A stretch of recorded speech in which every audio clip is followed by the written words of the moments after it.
Once a class 10 student asked me, "Sir, why do we study spherical mirrors?" इसमें diagrams इतना है, इसमें numericals टेढ़े मेढ़े हैं, बनते हैं नहीं। तो स्फेरिकल मिरर्स, या यूं बोला जाए कि फिजिक्स क्यों पढ़ते हैं। तो मैंने उससे कहा कि देखो, मेरी दाढ़ी बढ़ी हुई है, मैंने इसे सेव नहीं किया है। तो वो चुप हो गया। वो सोचने लगा कि क्वेश्चन में कुछ और पूछ रहा हूँ और सर जवाब कुछ और दे रहे हैं।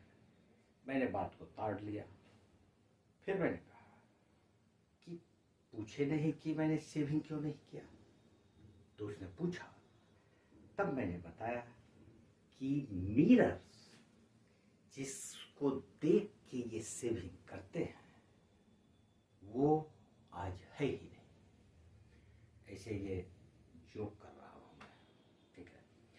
तो ये टॉपिक है आज का कि why do we study spherical mirrors. Spherical mirrors हम लोग क्यों पढ़ते हैं, इस पर डिस्कस करेंगे हम लोग। और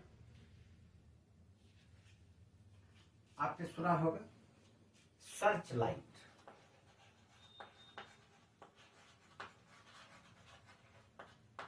सर्च लाइट जानते होंगे आप। उसके बाद हेडलाइट,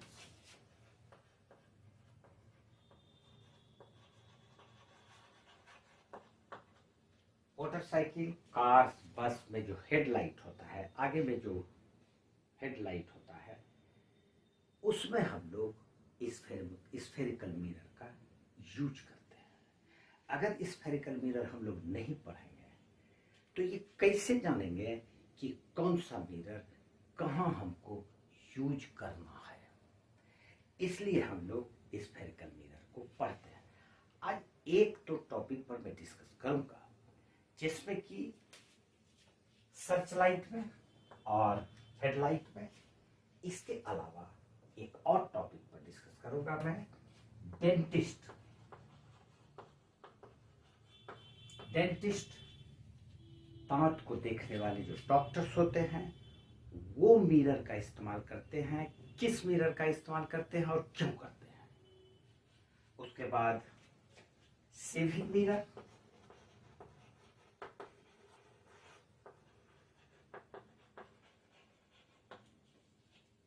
इस पर डिस्कस करना है। सबसे पहले चलते हैं हम लोग सर्च लाइट और हेडलाइट ऑफ कार्स और मोटर कार्स और बाइक एंड स्कूटी। तो यहाँ पे ये है एक कॉन्केव मिरर, लार्ज एपर्चर, और ये इसका प्रिंसिपल एक्सिस, इसको हम लोग पोल बोलेंगे। मान लेते हैं कि ये इसका फोकल पॉइंट है।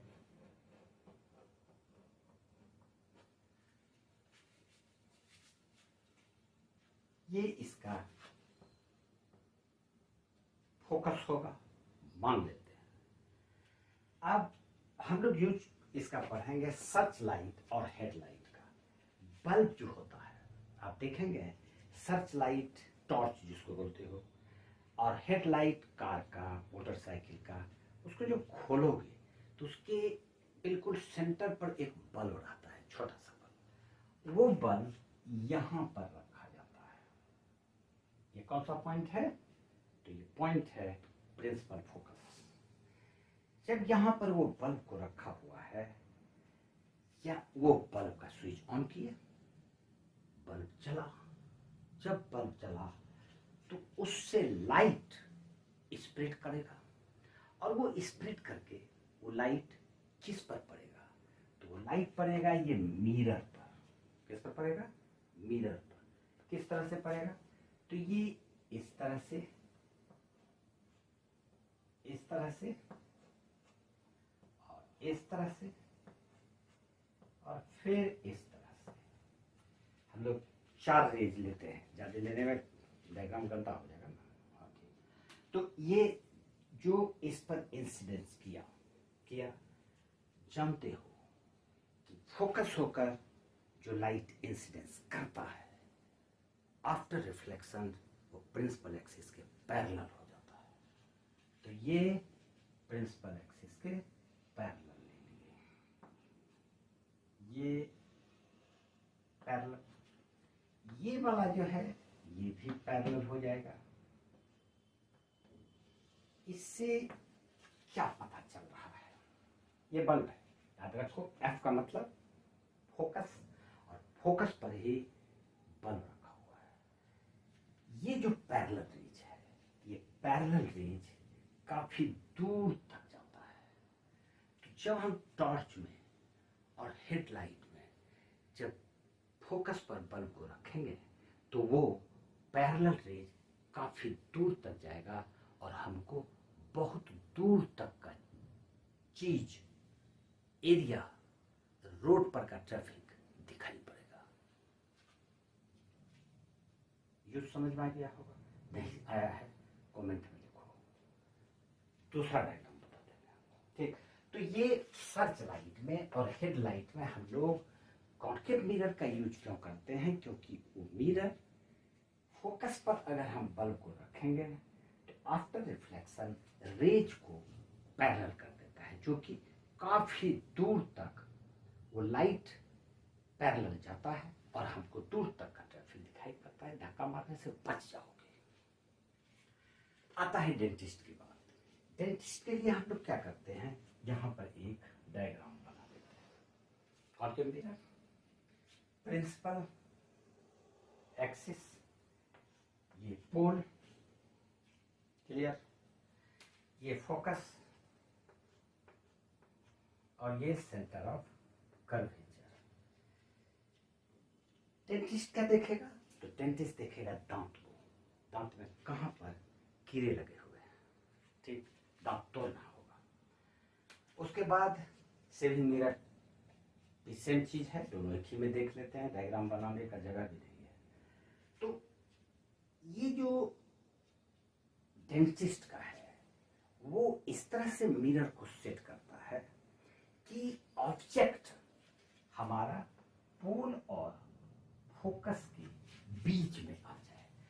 शेविंग मिरर में अगर हम लोग रखेंगे तो आईना को इस तरह से रखेंगे कि ये जो फेस है इसके ये जो आईना है, इसका जो ये जो मिरर है, इसका जो फोकल लेंथ होगा, फोकल लेंथ अगर यहाँ पर है, इतना दूर अगर फोकल लेंथ है तो आईना को हम लोग थोड़ा सा नजदीक कर लेंगे, क्योंकि फेस फोकल लेंथ के बीच में पड़े। ठीक, तो ये यहाँ पर ये हो जाएगा।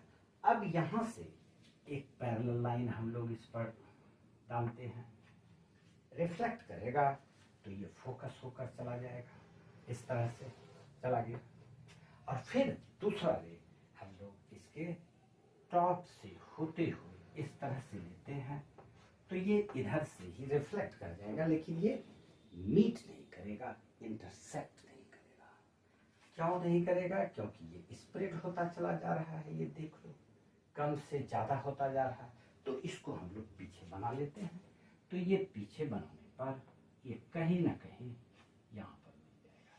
तो ये हम देखते हैं कि ये जो ऑब्जेक्ट था इसका इमेज ये लार्ज बना है, इरेक्ट बना है, सीधा ही बनना चाहिए, क्योंकि ऑब्जेक्ट को अगर हम देखेंगे और वो उल्टा दिखाई पड़ेगा तो कंफ्यूजन हो जाएगा। तो ऑब्जेक्ट का इमेज भी सीधा बने और बड़ा बने तो ज्यादा अच्छा है। इसीलिए हम लोग शेविंग मिरर, ये जो दाढ़ी है, बाल है, चेहरा है, इसको जब मिरर में देखेंगे तो ये बड़ा दिखेगा, तभी तो ज्यादा बढ़िया से हम लोग मेकअप कर पाएंगे। दिखेगा ही नहीं तो करोगे क्या? That's why we use concave mirror, and this is the reason why we should study physics and spherical mirrors. Clear? That's all. दूसरे दिन हम लोग कॉन्वेक्स मिरर के यूज को देखेंगे, और कॉन्वेक्स मिरर हम लोग को क्यों पढ़ना है, इससे कम इम्पोर्टेंट वो नहीं है। ठीक। आशा ही। जय हिंद।